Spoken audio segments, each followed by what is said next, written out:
Hello, ladies and gentlemen, and welcome to the Noise Brigade. I am Bobby. He is Tom. And today we're going to talk about one hit wonders. We are? Yeah. Yeah, Oh, we are. okay. Man, all right. Let me change my notes real quick. Yeah, I mean, I know No. we had talked about,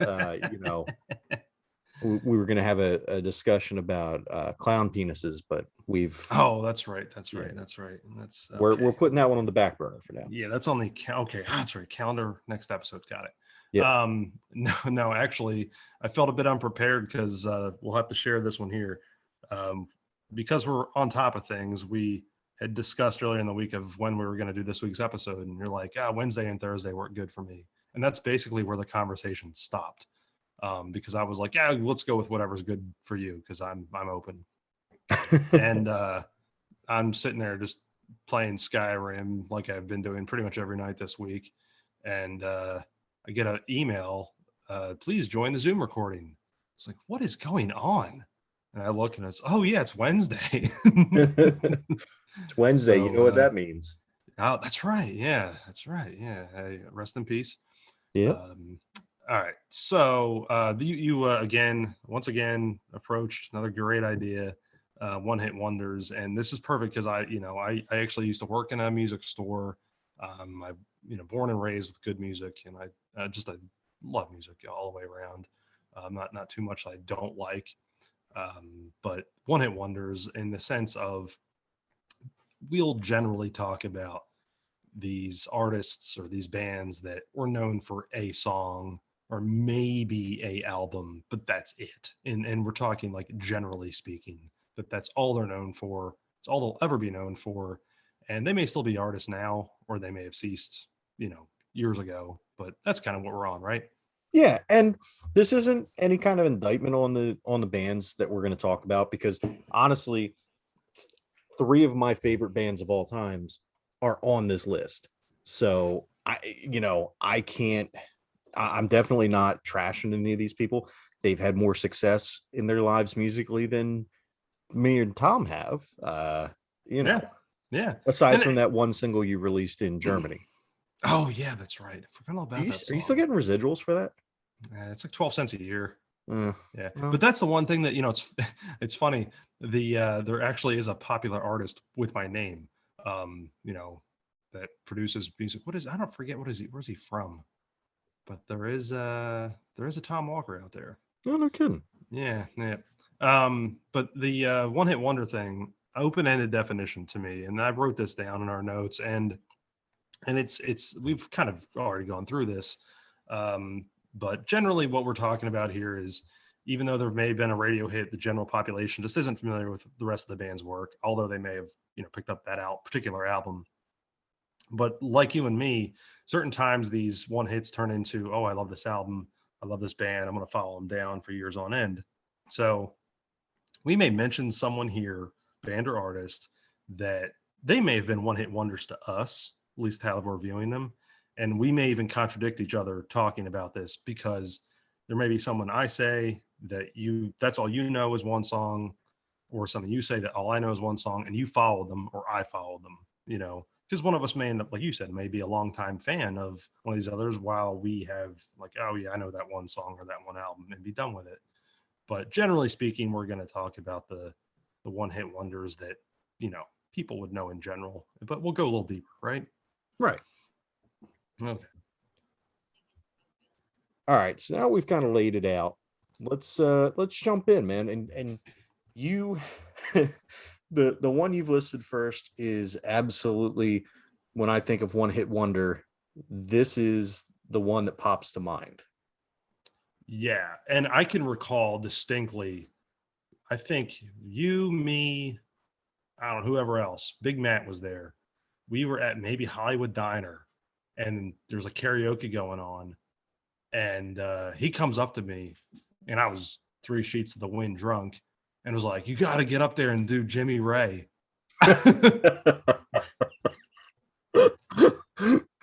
Yeah, I could definitely see that happening. Yeah. So who? I mean, who wants to know? Who wants to know? Who You wants to know cannot. about me? Yeah, anyone that's in their 30s, 40s, later 30s, we'll say, Yeah. um, 40s ish, in our generation, uh, you have to know Jimmy Ray. You have to. Um, you can't get away from the fact that it was a probably the most terrible and catchy song and one of those of all time. But that's the definition of a one-hit wonder because it got radio play. Uh, God knows how many records the guy sold. But that's it right there. So, but no, that was the first one that came to mind. But of course, there's another one we have to mention too, probably the most famous one-hit wonder.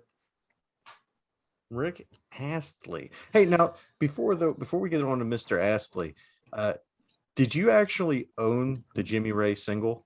I did because I got it So for did a I. dollar. Yeah, I got it for a dollar at Kmart. Nice. Nice. True story. True story. 99 cents. Dude, I don't remember if I bought mine at Kmart or if I got it from the store on campus at Stockton because I came out my freshman year of college. Oh yeah, yeah. So I know mine was Kmart. I know it was one of those that heck when I got it, it probably was already out for like 2 or 3 months too. Nice. And it came in that it was like the cardboard sleeve with like the plastic like spindle thing. It kind of it was shaped like a CD case, but it wasn't. Yeah, it was yeah, and I don't know that I still have it. I might buried in my menagerie of CDs, but yeah, that's a true one-hit wonder that I don't know. I think it's it I don't know anything else the guy ever did, honestly. Do you? Yeah, I'm assuming that that song came with an actual full album, but who cares? It could have been So good. let's see. That came out in 98. I knew it was right 98? around there. Yeah, it came out in 98. Oh Yeah. wow, so it was out longer than so that was when I was a senior in high school. But I Yeah. guess I didn't get it until I was a wow, okay. So, and it was on a self-titled album, which, I didn't own. But yeah, it actually, believe it or not, it sold over 500,000 copies in the United States alone. The single did.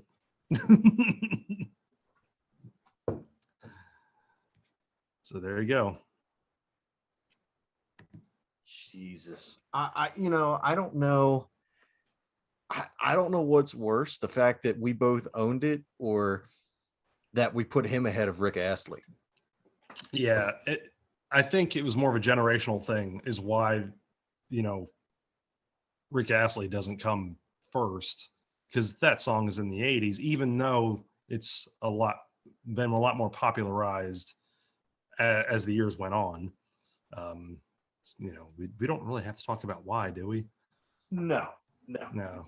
I think everybody at this point is very familiar with Rick rolling. I mean, even recently, there's that dude that got the QR code tattoo that links to the YouTube page of the boy. video. You know what? I hope it gets taken down. Yeah, I hope I hope they do something and it changes because I I don't know, man. Something about that just pisses me off. Yeah, It's like irrationally pisses me off. But I'm like, you know what, man? You suck. Like, happens when you get older and it's not as like there's no way. right, right. Oh well. So yeah, we got those two out of the way. We're gonna try to dive into ones that maybe we actually really liked. But so let's start with one of yours. That's not Jimmy Ray or Rick Astley. So who do you got? I mean, what's one of yours that comes to mind? So I'm gonna go with the broad strokes for the first one. I'm gonna say all of the swing bands. So like in the was it the late 90s, there was this late 90s, early 2000s, really, I guess. There was this revival of swing music. And so we're talking the big ones were Cherry Poppin' Daddies, Big Bad Voodoo Daddy, and Brian Setzer Orchestra. And I'm trying to think. There was the Squirrel Nut Zippers. Yeah, yeah. I forgot all about them. So Squirrel Nut Zippers had famously had their song Hell, which was one of my karaoke staples, along with another song that we're going to come to on this list. But man, I still dig the swing music. Like, I'm still into it. So much so that, like I told you before we started recording, I just the other night, and what's funny is, I guess because we were thinking about one hit wonders, I went on iTunes the other night and I started downloading songs, and I noticed that some of the songs I downloaded are ones that are on your one hit wonder list. So that's, pretty funny right there. But I downloaded Big Bad Voodoo Daddy's 20th Century Masters album, and I was listening to it in the car today, and it still holds up, man. It's still good. Granted, nobody's like, it's not like it was where there was actually people like bars and clubs and stuff having swing night, where they were playing swing music and people were swing dancing. And at least, I mean, down here, but then again, I still don't think swing music has gotten to Florida yet. Like, people just now discovered Jenkos and Corn. So, Limp Bizkit's right around the corner. Then maybe we'll get swing music. Yeah, it's true. Everything does kind of cycle back through. So, you and I were talking about this before, and we'll get into more detail. It was really popular in the Northeast, and really because of another genre we'll dive into.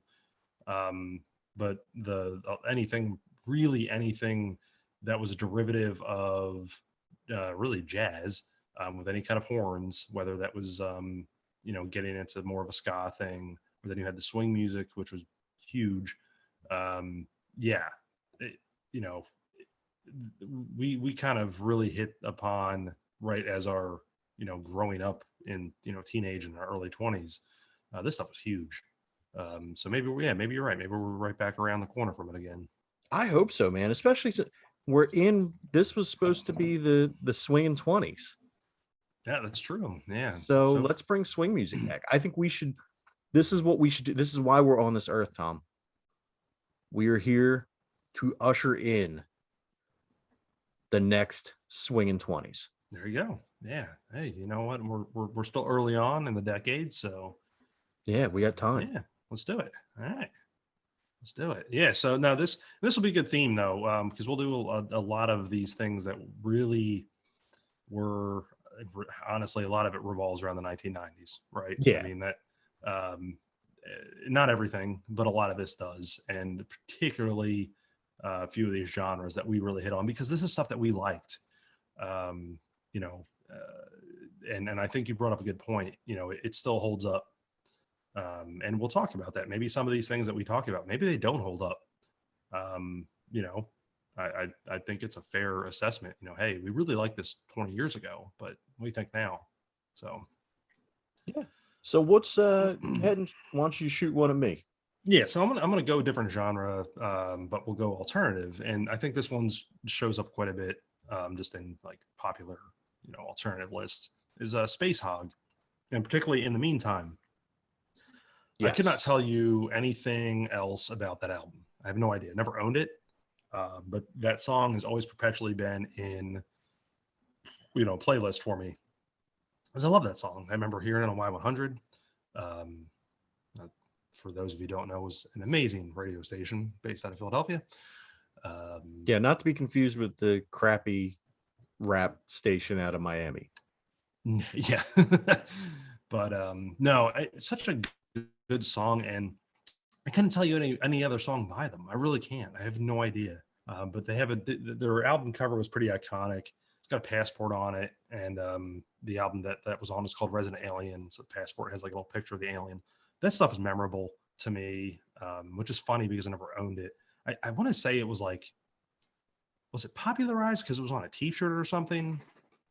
I feel like that right. I feel like you're correct in that. I like vaguely remember it, but I know the song. I know the song very well, but the album cover I'm not super familiar with. Yeah. So I guess here's the other thing too, with the reason why I listed them first, because it's a song I really love, but this is why the whole one hit wonder thing works for them, because I never went out. I like the song, but I don't like the band enough to go seek out anything else that they have. So it could be good. I don't know. You know, it's really strange to sit there and look at and think about certain bands that, man, this is so good, and I know I should probably pick up the album and listen to it, but I just have, you know, I didn't want to in the '90s, and I don't want to now. You mean like Jimmy Ray? Exactly.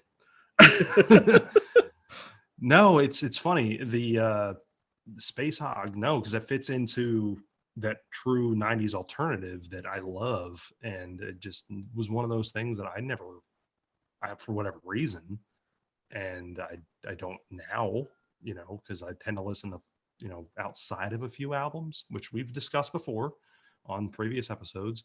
I listen to a lot of playlists, so you know, there's very few that I will even entertain at this point. But yeah, no. So what's next for you, man? What do you got? So I'm going to stay in that same vein. I'm going to go with the, the Y100 '90s alternative, and we're going to go with the Refreshments, who sang a song called "Banditos." Mm. Now I know that the Refreshments have had other songs. I know for a fact. Could I tell you any of them? Hell no. But I remember that song, and I remember loving that song. And it was just so, I don't want to say snarky, but but I think what made me like it the most, the song is a good song, but the fact that they go, and I'm not going to sing it because I'm not going to embarrass myself, but the one part of the song is, everybody knows that the world is full of stupid people. And when I heard that on the radio, I thought, you know what, these guys get me. Yeah, You know, it's good. Now you know so what the Refreshments are. They are known for one other thing. aren't they? They did the Friends theme song, right? Well, did they? I No. know. No, no, Oh, no. what the hell?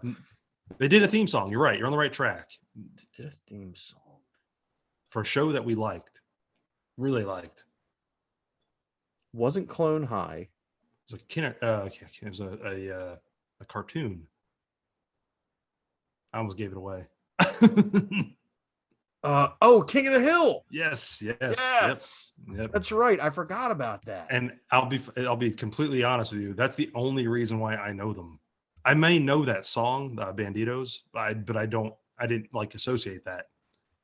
You know what I mean? Like I Yeah. might know by ear, but I would never have guessed that, like, hey, it's the same. Like that's just, you know, because I don't know that, but I know that they did the theme, "The King of the Hill." Okay. All So right.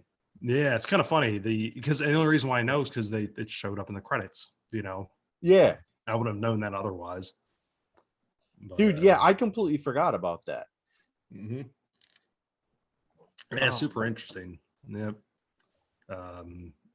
But yeah, no. So that you know, same vein though, same genre, you know, it's interesting because I think you had, you know, the Green Days of the world and the Foo Fighters and these bands that were just ripping out, you know, one song right after the other, that were obviously the antithesis of the one hit wonder. Then you had these fillers, and I threw one on here, Marcy Playground, and again, you know, very iconic song, Sex and Candy, still one of my all-time favorites. But again, I I honestly couldn't tell you anything else. And then same thing, kind of like Space Hog, I'd never really sought out, you know, anything else, because I don't think I ever owned an album. If I did, it was a single, and I didn't listen to the B side. So you know, it's just one of those things where I even saw them in concert, and really? I still couldn't tell you anything other than that song, because it was just head and shoulders above everything else that they played. I don't know what they played. I don't have any idea. They could have covered stuff for all I know. Yes, I'm serious. Like they very well may could have, but I just could not tell you anything else. I don't know. How about you? Like, what you? I know you. Obviously, would I think that you enjoy the song. Um, good song, good song. I'm glad you didn't put the one that I always associate with that on here though. Um, so for Marcy Playground, Sex and Candy, good song, but the Verve Pipes, friggin' the Freshman. Ooh, Oh my god, I hate that song so much. It's oof. so goddamn depressing. Yeah, there's a reason why I didn't put that. I have a feeling I know. A feeling I Yeah. know because didn't we'll talk about that off the air. Okay. Um, but yeah, so no, I do dig that song. Um, it's not one of my favorites, but it was something that if it was on the radio, I wasn't going to turn it off. Yeah, I don't like that song. But I never liked that song anyway. Okay. So I was still talking about Sex and Candy. So yeah, I'm but sorry. that's all. But the Freshman, no. Yeah, no, I don't like that one at all. No, no, yeah, no. Marcy Playground's Sex and Candy is like a perfect, to me, prototypical example of one hit wonder. Um, again, just never really sought them out Yeah, for anything else. But no, the Freshman by the Verve Pipe, ugh. It sucks because that song, if you just throw in any of the streaming services and you're looking at like, oh, this sounds like this, that always comes up yeah, because the time, it's like, oh, I'm gonna listen to alternative. It's like it shouldn't be there at all no, because no, it sucks. yeah, yeah. I agree. I agree. Um, so all right, I'm gonna throw one of mine out there, and again, this is again keeping in that same that's just staying in that same area.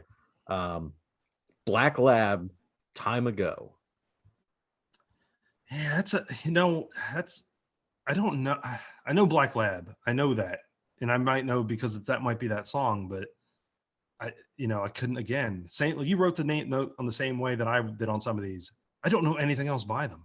Yeah, yeah. No, this is a song. This is a karaoke song for me too. Um, but I don't know anything else by the band. Um, I'm assuming they're kind of decent, but I've just never sought them out. They're good, not good enough for me to hunt them down. You know, and I think that's what the funny thing was about doing this episode because I knew you and I would have very similar ways of talking about this, and I don't know if that's a human nature thing or not, but yeah, I've already said that. Right. So yeah, there's certain things that are great. It's amazing that it's like a masterpiece hanging in the art museum. I could care less whatever the artist did, Right. any otherwise. It's just the way it is. It's weird, but yeah, I know the name of the band. I'm not familiar with anything else they did. You I have mean, I'm another one sure on. I'm Oh, sure because so we used to do karaoke at Hollywood all the time, and some alcoholic beverages were imbibed, and so I'm sure that you've heard it at some point, but didn't realize you were hearing it. yeah, yeah, and exactly. That's the other thing too, because we, listening to music, not always did you get the bumper, and if you did, it might have been 3 songs later. Right. Oh, we played this, and this, and by Yeah. that point, you've kind of forgotten what order it was in. So, We're like, 30 minutes, no commercials, like, so you're exactly, 10 songs in and you have no idea what the hell they just played. exactly. There is another one though fits in the same vein here, except it's probably a bit more popular. And you wrote this note on here. I figured you want to dive in here, but closing time by who? Yeah. By Semisonic. So here's the deal, man. I bought this album at the Bradleys on 45. Um, Bradley's. I absolutely loved the album. Yeah, how old do we seem now? We've hit We Kmart, didn't, we've hit Bradley's. When do we hit Caldor? right? Yo, listen, right? I remember Caldor. I remember seeing Our Lady Peace's album at Caldor, and really wanting to buy it during their closing sale. That and Garbage, their album version 2.0, the one with the orange like grid Ah, cover. yeah, yeah.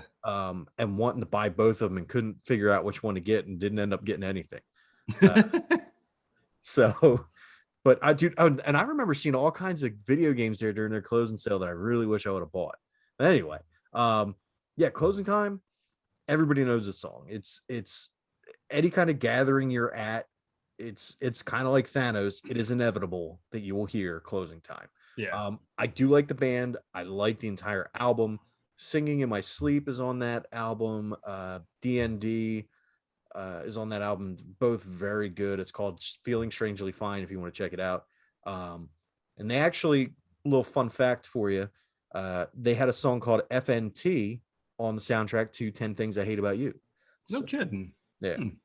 So they weren't, I mean, they weren't exactly a one-hit wonder, but honestly, does anybody besides me know any other songs by Semisonic besides Closing Time? Right, and that's to the general population. That's a one hit wonder. I mean, Right. that's again that quite frankly, that's the only song I know by them. And it's your prototypical last call, we're shutting things down. Bars closing. I don't know how many times I've heard that song. At times when events were ending. It's because think about the name of the song. I mean, it's perfect for it. Um, Let me throw down one here that's again, we're really sticking down into that alternative. This was a little bit later on, so it was a little bit more peppy. But Flagpole Sitta by Harvey Danger. I love this album. Yeah, and I've got the CD. But the problem is that I dove in that album for that song, and that's all I ever stuck. So I again, 20 years later, could not tell you anything else that they did. Now I may have very well listened to it. I'm sure I did. But that song was so iconic. And again, as time went on, it sits in your playlist and that's all I hear. So, So now I can tell you number one, where I bought this album. I can tell you that I listened to it like probably hundreds and hundreds of times because I absolutely loved it. Um, I bought it at Tunes on the Dunes in Ocean City. nice. So I remember buying it. It's on the boardwalk, went in the Tunes, and like right before they closed, too, they were so mad at me. But I went in and I snagged it, and dude, really, it's a solid album. If I Since you have it, I would recommend just giving it a listen. Now that said, I haven't listened to it for years. Maybe it doesn't hold up, but there were quite a few on there that I was really into for a while. Um, so I recommend that album. Yeah, and I may dive back into it. Again, it's one of those things where I absolutely love the song. Um, I know it's one of Danielle's absolute favorites. I just could not tell you anything else, because it's just how it was. Again, it's one hit wonder for me. Right. That's the part that's interesting to me. I don't know that anyone that's not had these streaming services available to them. So like the current generation, it's easy to pick off. I'm like, God, listen to this song or this song, whatever. We either had to find the single, which wasn't necessarily the easiest thing with CDs or tapes or whatever at the time, especially for a lot of stuff that I know that you and I liked, there really wasn't such a thing. Um, Honestly, you had more albums or EPs, so you had to pick up the whole thing. So Right. you're basically into it for anywhere from 10 to 17, $18 back then for a song. Like you had to be committed. Right. Where now I'm throwing down like that money a month for how many thousands and thousands of songs. It's Yeah, it's insane. it's just so much easier now. And that's, I was actually thinking about that too. Like, I couldn't tell you the last time that I bought an album and just listened to it from start to finish. It might have been Concrete and Gold by the Foo Fighters, which I think was the last like physical CD I bought. Yeah. And even now, like I I can't even buy a physical CD and listen to it in my car anymore because I don't have a CD player in my car. Right. I don't either, and that's the thing, that it's slowly, not slowly, but it's going away. That thing. So that whole thing that you and I did, and with some of these stuff that we've talked about here, it's like we bought the entire album, and it was for a song. And my apologies because my cats are fighting in the background. No, it's cool. I thought you were at the bowling alley. No, no, no, no. But anyway, so we did Harvey Danger. So what do you got next? So I'm going to skip down here a little bit, and I'm gonna bang out a couple in a row because as we've been talking, I keep adding to the damn list because Yeah, I saw that. stuff keeps popping up. So I'm gonna bang out a couple here. All right. So we're gonna take we talked about swing earlier, and we've talked about ska a little bit. So I'm gonna throw my ska bands in, man. And this one hurts because two of these bands I'm huge fan of. Like they're two of my favorite bands of all time, and that's gonna be Real Big Fish, who I love them, but aside from Sellout, I mean, what we had the cover of Take on Me. Um, Yeah, I sellouts are amazing, but I don't even know if I count that cover. yeah. So, and then the boss, the Mighty Mighty Boss Tones. Um, the impression that I get got massive radio play. The lead single off of their next album that followed that was So Sad to Say, and that got some radio play, but I don't really remember too much. Um, so they really, but those weren't even the best songs that they ever did. Like Real No. Big Fish's like library is amazing. The Boss Tones, again, another amazing band. Their library is fantastic. Just had a song come out not too long ago called the Final Parade, which is like 10 minutes long, and it has like every ska band ever in it. Like the Aquabats are in it. It's got Tim Armstrong from Rancid is in it. Um, Amy Interrupter from the Interrupters is in it, and like just all these people, all these famous artists are in it. That's great. Um, and then we get to the one that I guess is the most one hit wondery out of these three ska bands, which is Come On Eileen. I mean, Hmm. Save Ferris and their cover of Come On Eileen. And another band where the whole album is really good, but nobody listened to any of it aside from Come On Eileen. Yeah, no, the going back to the Boss Tones, and I remember having, and it's funny if you look at our artwork, our logo right now, it's based off the Les Fates album, um, and that whole album is amazing. Yeah, And what's crazy about that album too is that it's to me, it's probably more it's pop is probably the wrong word. Um, Maybe not poppy in the sense of like pop music, how it is now, right. as it was then. It was just more of a popular thing, but that whole album's great. But it did get, like you said, yeah, it basically got diluted with the impression that I get. Um, but I mean, you have so many good songs on that album, and then their whole catalog itself is just great. And I know that's one of your all time favorites. Yeah.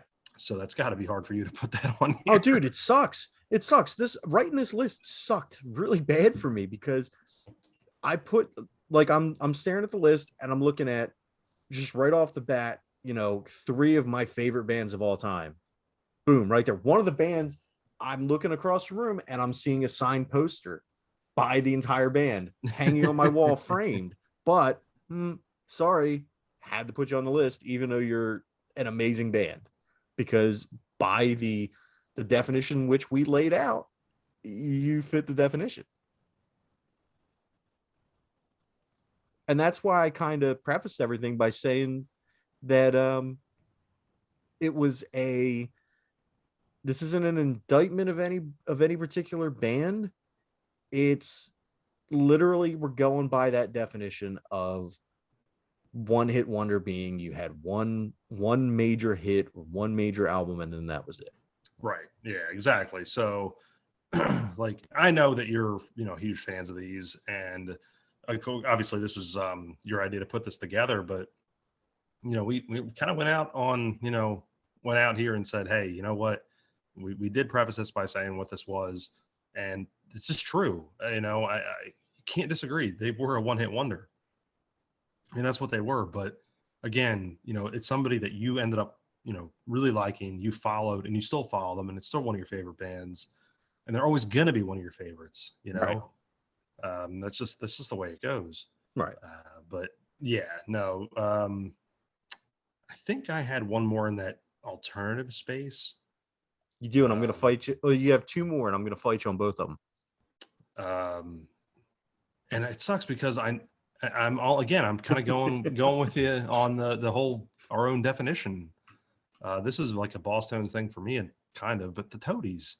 Dude, yeah. Uh, Again, you have Possum Kingdom, which is just such an iconic song. But I'm one of those that now, granted, I didn't really follow them too much then. Loved Rubberneck, the album's great, Yeah, the album and is fantastic. yeah, and I still listen to it as a playthrough now.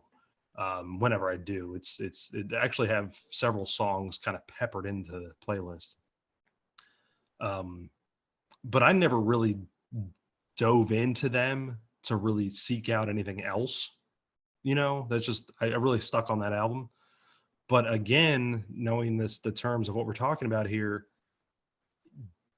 I don't know anything else that got nearly as much radio time as Possum Kingdom. And even to this day, I don't know, anything else. I may be completely wrong. I'm not familiar with anything else that got any kind of popularization as that did. No, you're right, and that's the thing. Like, as much as I'm gonna stand here and fight for "I Come from the Water," and the rest of the album, like it fits the definition, man. And Yeah. as talented as a band as they are, like it does fit the definition, even And though I it wanted, sucks. you actually already mentioned this band. I wanted to say this one in the same breath, but it's really hard for me too, because, and quite frankly, I don't know that they were ever an any hit wonder. They just was always a flew under the radar, but Our Lady Peace. Um, and I say that in the sense of because they have so many strong songs that, and I've heard, obviously like, Superman's Dead and, Clumsy, and you have all these like really great, and I love Our Lady Peace, one of my favorite bands now. It took me a little bit to like really get into them. I was like a little beyond, and obviously I'm sure you're well aware of it, but they did Chris Benoit's theme song. Yes. Oh, um, dude, which I loved, and sadly I can't listen to anymore. but they really had such a strong catalog. But again, it was difficult for me to include them here because I could not tell you that they had a Possum Kingdom like song that was that popular, that got that much radio time. I don't, and I might be misremembering, but you know, they were more of the solid second stringer. Yeah. you know. No, dude, you're right. You're on top of that. So, but okay. Let's pass it right back on to you. All right. I'm gonna do another just little dump here because I'm I got because I have to, or else my brain is gonna keep on coming up with bands. I'm literally as we're talking about Our Lady Peace, I'm like, oh yeah, remember Dishwalla? Like, so all right, we're gonna hit let's see, we're gonna hit Matthew Sweet, Blue Sky on Mars. That album was great. I remember the album covers specifically because there was a girl in my grade who had it on a t-shirt. Okay. And so I remember seeing it all the time. Um, Where You Get Love is one of my favorite songs of all time. And Matthew Sweet, didn't he's been in more places than you would imagine, but nobody knows who the hell he is. And he kind of peaked as far as popularity, like mainstream wise, with Blue Sky and Mars. Mm-hmm. Athenaeum, what I didn't know. Could not tell you another song they sing. Don't even know if they came out with a full album in support of that song, but I do know that song. I'm gonna have to go back and listen to that because the name of the band I don't recognize at all. I don't know why. It's I had it again. It's one of those ones that I had as a single that I know I got that one from Kmart on 45 across from Dippy's. Silverchair. I can't remember the name of the damn song, but it was that Tomorrow. one. Like, it was it Tomorrow. Yeah. Yeah. Okay, so I just remember that they sang about Fat Boy. I took that personally. Uh, so that song, they had that song, and they had Anna's song. which I really liked. Two different albums, but like I don't think that Anna's song got as much playtime as Tomorrow did. And then Dishwalla, who had Counting Blue Cars, and then they followed it up, and I'm pretty sure Once in a While had more playtime than that. They were on two separate albums, but Hey, Once in a While was my jam. breaking news, and I don't mean to step on Dishwalla here, but what was that, like 10 or 15 minutes ago? That was 46 minutes ago. 40. We just had an earthquake. Did you? Yeah. Did you feel it? I didn't know, but Danielle heard something, looked outside. Oh. I kept on hearing something out the front door, and the black cat was looking out there. Yeah, we had one several years ago, and like the glass shook on the thing. I didn't really pay attention this time. We were recording, and the earthquake happened. Well, The 3.7 magnitude earthquake just occurred in Butler County, Missouri. Yeah, 3.7 Butler County, Missouri, which isn't that far from here. well, hey man, That I'm makes glad. sense, 'cause I heard something and I couldn't figure out what it was. I'm glad Okay. you guys are okay. Yeah, we're good. We're good. Like, Okay, so all right, yeah, that's a good one. We had an earthquake during a podcast. All right. All right, so yeah, I certainly didn't mean to crush on Dishwalla there, crush you on Dishwalla there, but you know they were a one-hit wonder. So absolutely. You had another one here though, that is in that same error that I want you to hit because I thought about this too and I just didn't put it down. But my God, I love this song, Blur. Oh, song number 2 Yes, sir. by Blur. Yes, so awesome song. Like, you want to talk about a song that gets you hyped, dude? That song will get you hyped. Oh my goodness, yes, it does. And what's funny is, I don't remember seeing a music video for it. I do. If I recall, it's like it's just like a giant haze, like a real fast, like a real fast version of Smells Like Teen Spirit. okay. I think I do remember 25 years ago. I do remember a Blur video on MTV around that time, but it was like a milk carton and some cheese walking around, which really threw me off because I thought at first it was some kind of tie-in with the comic book Milk and Cheese, which if you didn't know that was a thing, that was a thing in the 90s. It was a comic book about sentient carton of milk and a piece of cheese. But it had nothing to do with them. And I couldn't tell you what song that the video was actually for because I don't remember. But yeah, Blur's song number 2. And I've heard people try and cover it and they always do a terrible job. Oh yeah. And it always lets me down. You know, some songs can be covered by other bands and they're as good.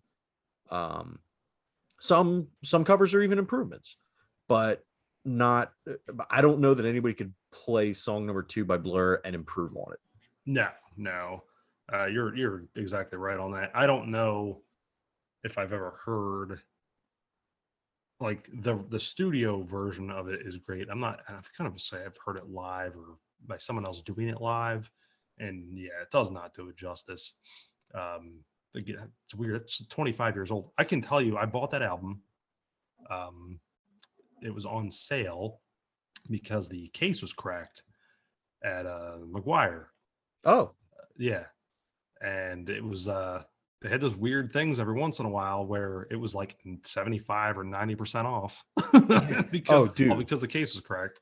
Dude, yeah. Listen, McGuire was the place. I remember getting a pair of Adidas sneakers that they should have been like $100 and some. I got them for $5 because the top of the box is ripped off. They had some bizarre. That's how the first like Phoenix Wright game I got for like $3 because the case was like torn a little bit. Okay, fun fact. Not to get too far off topic, but I bought the Orange Spice GameCube controller at the BX at McGuire. I swear to God I did, even though it was never released in the United States. That doesn't surprise me. That does not surprise me. Which I'm assuming, back in the day, nobody really knew much about that kind of stuff. And I remember seeing it like a wall of them and grabbing one because I love orange.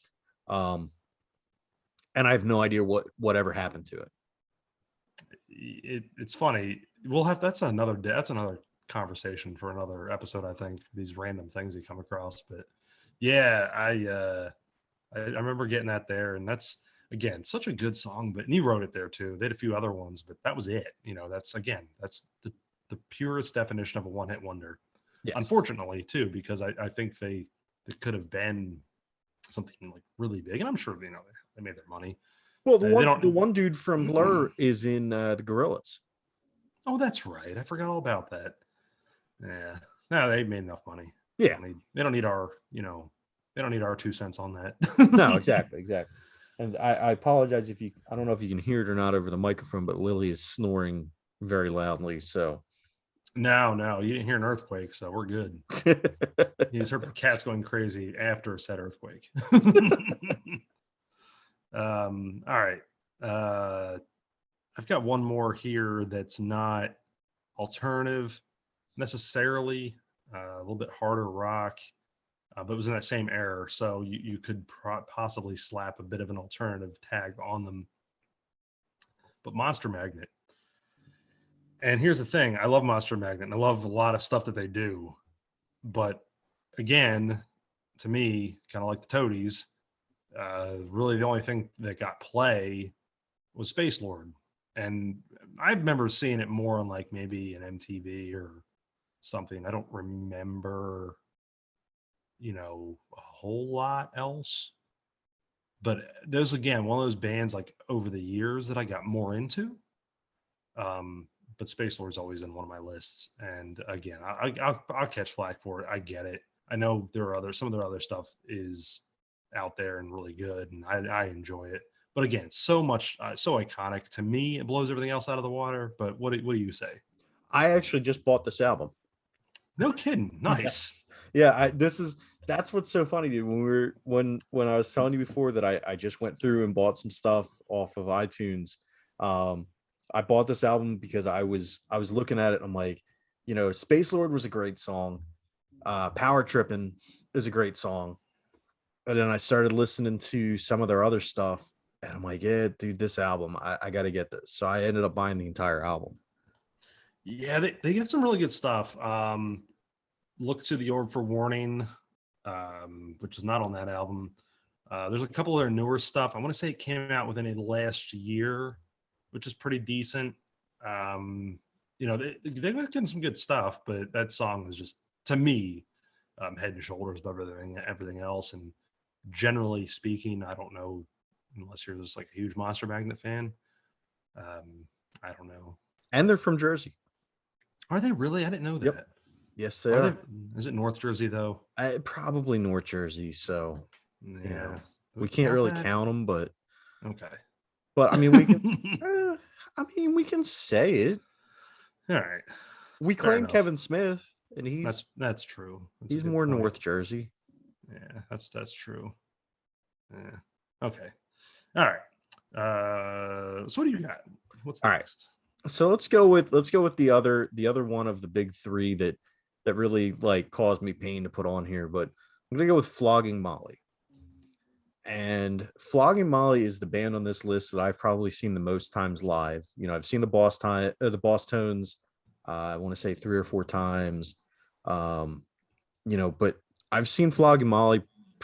If I'm not at 10, I'm very close. And again, I have a poster signed by the entire band. I was supposed to do a meet and greet thanks to our buddy Mark, but my train was late getting to Atlantic City, so that fell through. But through all of their great albums, all of their great live albums, everything they've done, and maybe part of this too could be my listening habits, where I don't listen to the radio anymore because all the radio stations near me suck. They're all either country, some kind of Hispanic music, rap, or like political talk crap that I don't want to hear. Right. And there's not really any alternative stations near me. So maybe they've been getting play on all their new albums and everything, But the last song I remember, and the only song I really remember hearing on the radio by Flogging Molly, was Drunken Lullabies off of their second album. Um, I mean, it could be that, none of their other stuff has gotten airplay. It could be that all of their stuff has gotten airplay, and it's just that I don't listen to the radio anymore. Um, but they to me, they've got to be on here, even though their entire catalog is like ridiculously good. Right. No, I was big into them very early on, but only because I was such a Dropkick Murphys fan. Right. So Flogging Molly kind of followed suit with that. But I always more stayed with the Dropkick than I ever, like, I didn't follow Flogging Molly as much as I did Dropkick, if that makes sense. Yeah. And that might be very well because of what you just explained. Like, I don't know of anything that really was popularized that I would have stayed on. And I think it was more of a timing thing too, because that was at the tail end of when I really was into just that genre. You know, I really started, getting way more diverse because it was right around the time I left New Jersey. And I'm not saying that I dove in and listened to a bunch of country music by any stretch of the imagination, but I really started listening to a lot of other things. Right. So, I kind of, fell off a little bit and really wasn't paying attention. And it kind of gets into what we'll talk about here in a little bit with some deeper bands, ones that maybe people aren't necessarily familiar with, because I really started getting into, more smaller things that would be considered local, but then really taking like bands that I liked up north and like following through, like what happened to these guys after they left this band, sort of thing. So yeah, that's most likely what happened with me on that one. But okay, so speaking of that, I probably should have just transitioned right there, but I didn't. But One Cool Guy, which is a very small New Jersey-based ska band in the late '90s. I think they're active for like 2 years. But my Twitter handle's at example XAMPLE TW. Now, Example was a song by One Cool Guy that this whole entire reason my handle contains it. I saw those guys a couple times in concert. And the reason why I say, for me anyway, I enjoy most of their work. That was the song that people came there for, even though it was funny because you and I both have talked one hit wonders here, for, a long time now. But even these smaller bands, even their fan base, like they knew they were waiting for that main event, if you will. And for them, it was the song Example. That's the one everyone wanted to hear. It was akin to, early, mid 80s Beastie Boys. Everyone wants to hear Fight for Your Right. That's what that was for them. Not that their other stuff wasn't any good. I love it. And I'm sure their fan base did too, but that was it. So that was a deeper cut. And I remember traveling up, we just trashed North Jersey. I remember going to North Jersey to see these guys.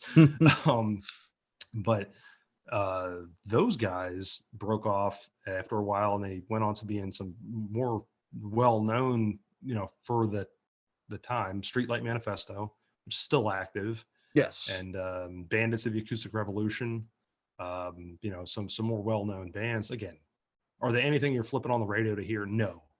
But, to me, I just wanted to get a little deeper into thinking like, hey, you know what? My handle has this song in it, and it has for years. So I have to mention them, Right. So, but yeah, no, I it's just one of those things that really rings true. And the reason why I mentioned with what we just talked about, Flogging Molly, and getting into, following some of these things. So I'd left New Jersey, came down here for school, and I was, on the internet, and I'm looking around, and I'm like, what happened to these guys? Well, I find out, oh, these guys are in Streetlight Manifesto. So then I really start listening to them a lot. And then I find out about this Bandits of the Acoustic Revolution thing. And I really dive into all this like music, like really heavily, and just honestly kind of forgot about some of these other bands that were out there. So that's just one I had to throw out there. It's kind of a deeper track, if you will. Gotcha. And it's good to get the history on it too, because I've known you for how long now, and I had no idea where Example came from. Yeah, it's funny. I started using it in some iteration, 1999. You know, I'd seen these guys in like 98, maybe into 99. I can't quite call, but yeah, that's it. And sometimes you just forget.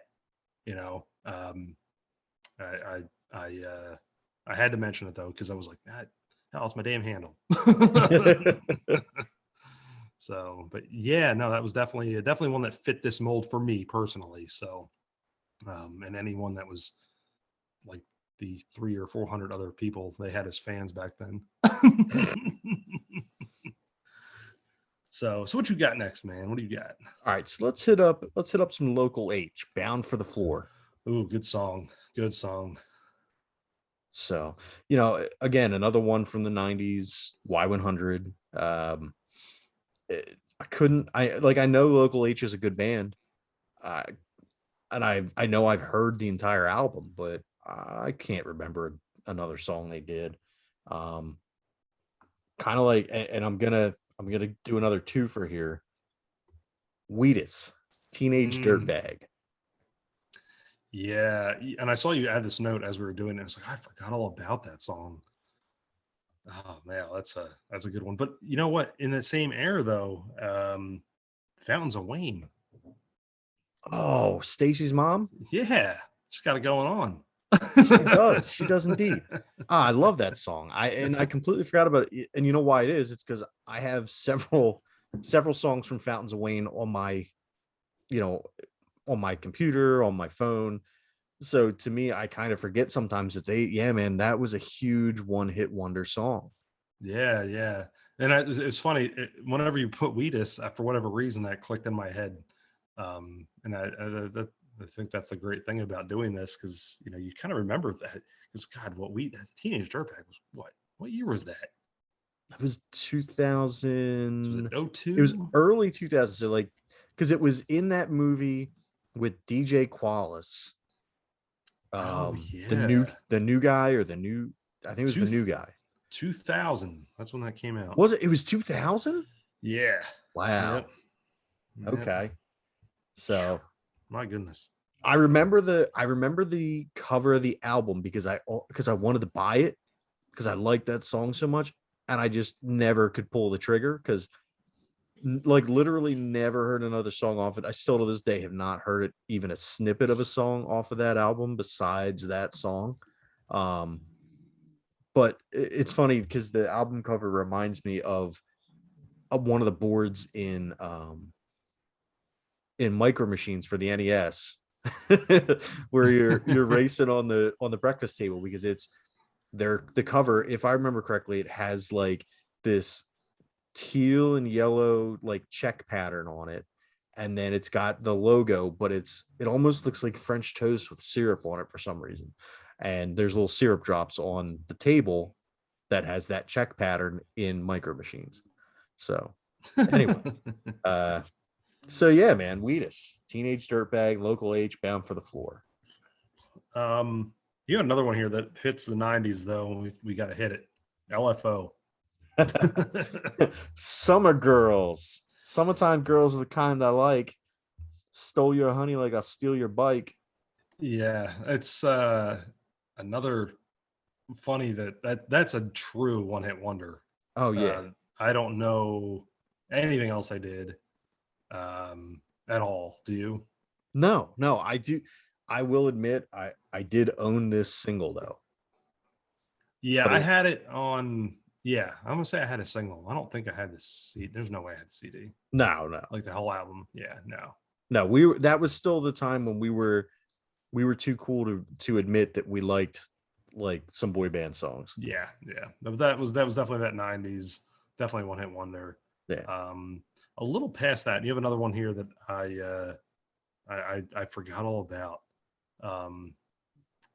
And then we'll dive into our you and I have a little bit of 80s on here. Gnarls Barkley. Yes. And I forgot all about this. So Gnarls Barkley, obviously with Crazy. Now, the deal is this, man. I've listened. This is another album that I've listened to the whole thing multiple times through. Absolutely love the album. Absolutely love it. And I know, I think on the West Coast, another song called Happy Faces got some play on the radio. But for us, I only remember hearing Crazy on the radio. Yeah. And now I can listen to this whole album straight through, no skips, no nothing. And the shame of it is, man, I wish CeeLo Green wasn't a scumbag because he was great at making music, but he had to try and date rape people. Yeah, yeah, and that's because that was the one song I recall getting the most crazy, the most of any kind of radio play or popularity. And yeah, and I honestly forgotten all about it until you threw that down here. But yeah, just you know, like you said, people make bad decisions, and that certainly deep six that one, didn't it? Well, dude, see, and there's another band, and I didn't put them on here because I wasn't going to get into it because it was so, what the guy did was so heinous. But there was a song by a band called the Lost Prophets. Do you remember that song? Vaguely, it rings a bell. And I absolutely loved it. It was I can't it was Last Train Home. Yes, yeah, yeah, I do remember that. So you know why they don't make music anymore? This sounds so familiar, but I couldn't tell you. Like I know it's like something really bad. The lead singer of the band was caught raping an infant. That's right. That's right. I forgot all about that. And like, so Gnarls Barkley, just with CeeLo Green doing what he did, it ain't right, but I can still listen to that music because it's good music, and he's a scumbag, but I can kind of separate. I could not separate what that dude did from the music. And I had the CD and I used to listen to it all the time. When that happened, I literally snapped the CD in half and threw it in the trash. Yeah, and that might be why I completely blocked that one out. I forgot all about that. Yeah. Wow. I Huh. I I got rid of the CD. I deleted all the files off of my computer. Um, I couldn't bring myself to listen to him because like we all know the accusations against Michael Jackson. Michael Jackson was a fantastic artist, and I think that even though certain things were alleged with him, we can, as rational adults, still be like, well, you know what, he made really good music. And you look at early rock and roll was filled with stuff like that, like what's his name, Jerry Lee Lewis marrying like his 13-year-old cousin or something like that. Steven Tyler moving 13-year-olds across state lines. And they did some, like, a lot of famous rock and roll artists did a lot of scummy crap, Right. but none of them Yeah. crossed into that That. Yeah. territory. And I can't, I No. can't separate that from the music. No, and that's like I said, that's very likely why I even completely forgot they existed. Yeah. I one of those times where it's like, okay, you weren't really much to me then, and you certainly aren't anything to me now. Right. Exactly. So let's bring us back out of that realm. What do you got next, man? Yeah. So I'm gonna go a little again with more of a rarity type here. The band isn't around anymore, but they were from New Jersey, the Wrens, and particularly known for the song "Surprise Honeycomb." They such a great song too, but they just a good indie rock band overall. But they were one again. I want to say that the song got a little bit of radio play, not much, but it was enough to have. I remember getting. I want to say it was an EP at Walmart up there. Really? Yeah, so it was enough to get there, and I thought it was interesting that you had a localish band. It was in the same state. At that, and it was like more of an independent rock. that somehow found its way to a Walmart in New Jersey at the time. I just thought that was really strange. And it was cheap too. It was like $3 or $4. And so of course, I was trying to get my hands on anything I could, and I grabbed that, and it's like such a good song. But I again, I know a little bit of their other work, but the anyone that is kind of into that second or third realm of alternative rock for the time, if they know that band, that's the only song they know, unless you were like, following them around. But yeah, it's a good one. Are you familiar with that song at all? I did listen to it right before we started recording. And I just went on YouTube to or not YouTube, onto iTunes to look them up and see. And they've actually got quite a few albums by them on iTunes. Yeah, they've got a deep catalog. They stopped doing music 6 or 7 years ago. They've got and they were around since like the 80s. I mean, they've got a deep catalog, but again, it's one of those like just not very well known. They really flew under the radar. Never a big act, as far as I know. I don't recall them ever doing anything major. But that was it for me. I just love that song, and definitely to me again, like kind of like akin to One Cool Guys, that was a one-hit wonder for me. That was just, again, under the radar, a little bit deeper, but certainly something worth checking out. So if you've never heard that song, again, it's another one. Gosh, that's 25 years old now. So, but yeah, I want to dive in a little bit here on the 80s though, because you've got one, I've got one here. And we'll kind of cross with another one too. This kind of wraps it up nicely. But you and I both know this really famous scene in Family Guy. Yes, where Chris goes for the dairy section in the grocery store and gets sucked into the thing, and then all of a sudden, what song comes on? Take on me.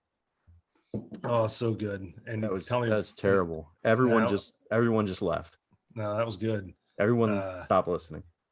The one-hit wonder that was the prototypical for the time. That's definitely them. I don't know. Do you know anything else by Aha? Oh yeah, dude. No. Yeah, I don't. I don't think so. I couldn't remember. No, I know that I've heard other stuff by them. I could not tell you off the top of my head. Like I'd have to really, really rack my brains. I will say that they did an awesome acoustic version that's on the Deadpool 2 soundtrack.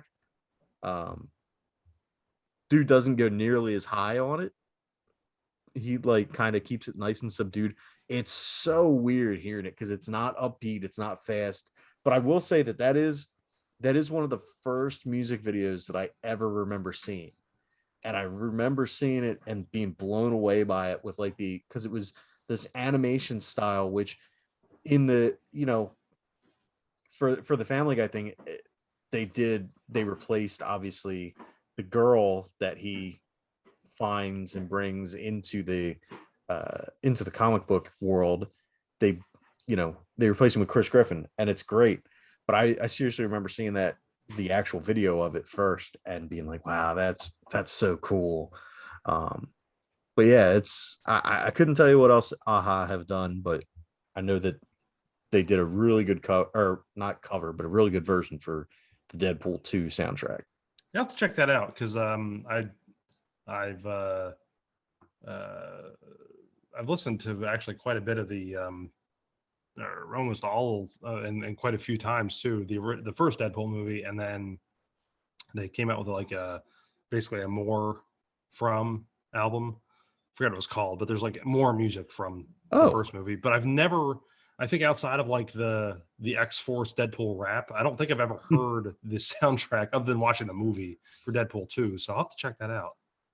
Yeah, I will fully admit that the other big one-hit wonder on the Deadpool 2 soundtrack is I don't know if I'm even going to say her name right because she's such a an unknown that they just gave a shot to.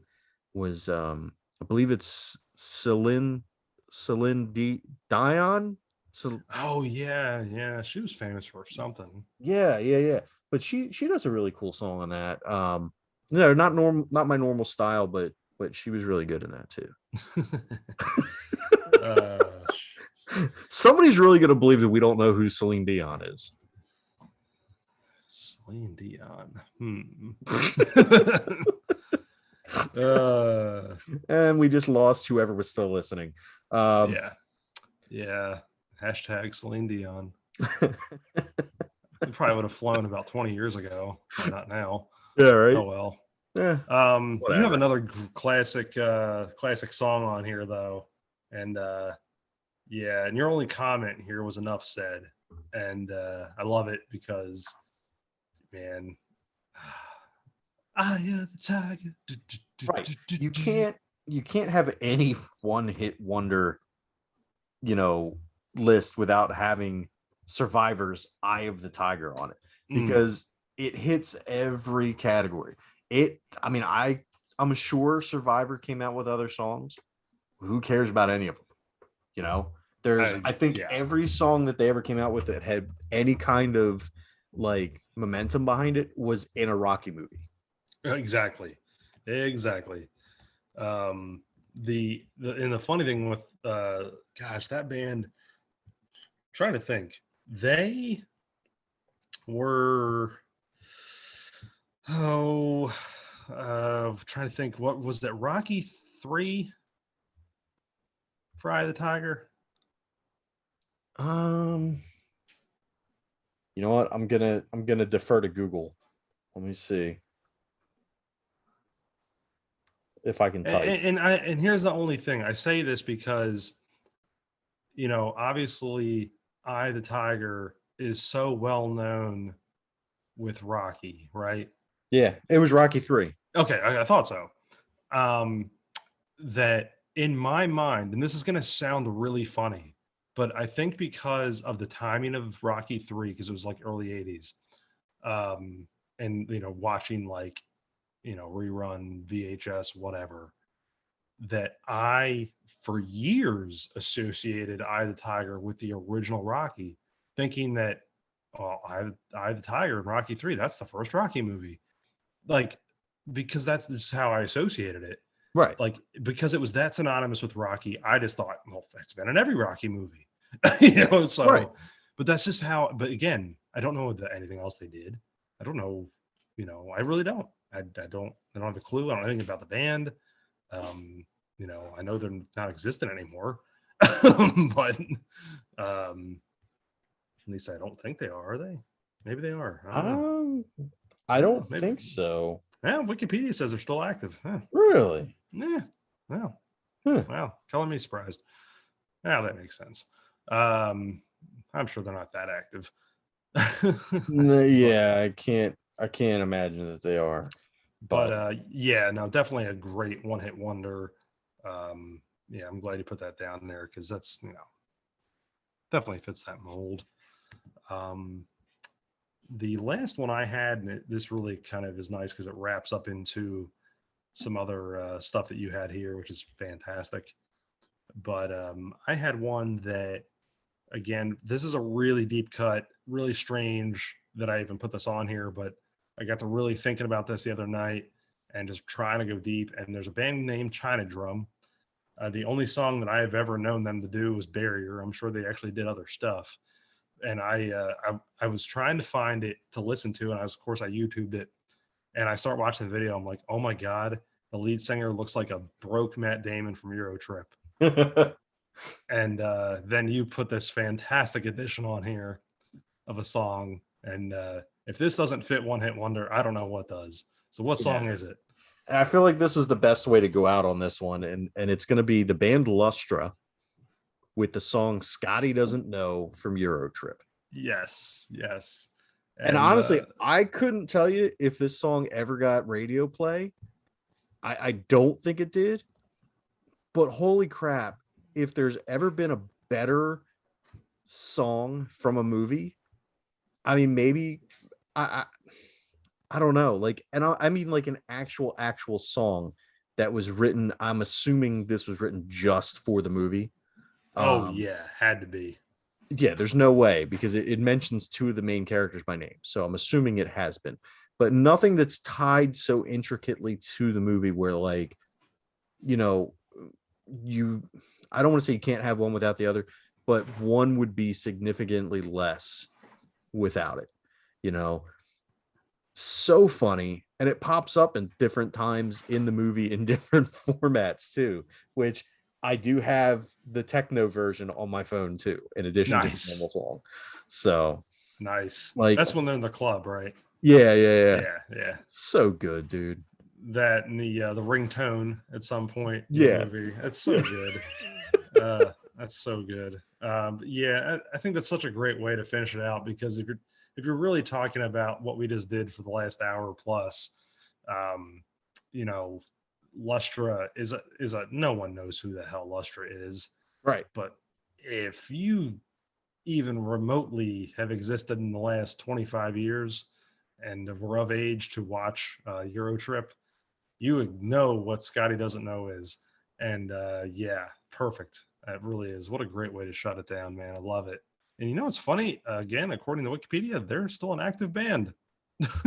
I refuse to believe that. I'm going to choose to believe that the one and only song they ever did was Scotty Doesn't Know. And that's the reality I choose to live in. I think that's a great way to finish it off. And because if I believe that they are still a band, I might have another earthquake here. That's true. Yeah, let's keep the hell portal from opening and let's end this one on a good note. And till next time, we have been the Noise Brigade. Thanks for listening. And check us out on doublewidecoffin.com and on Twitter and on Facebook.